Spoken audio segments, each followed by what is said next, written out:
Hey there, what's up? In this video, I'll give you a quick guide on how you can back up MetaMask wallet. So the first thing that you will have to do is open your MetaMask, and once you're here, you will have to again you will have to make sure that you're on your official MetaMask website.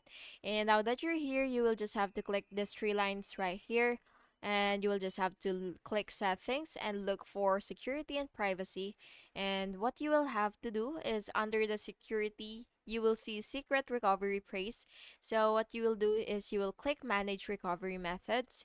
And now that you're here, you will just have to tap reveal secret recovery phrase.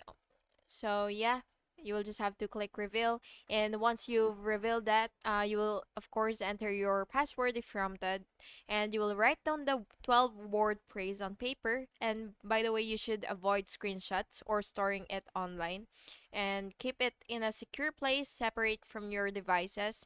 And if you ever install MetaMask, you can recover your wallet with this phrase. And yeah, that's basically just it. Backing up ensures that you never lose access to your funds, and treat this praise like a gold. And yeah, that's it. I hope you found this video helpful, and if you did, please make sure to like and subscribe for more videos like this. Thank you and have an awesome day.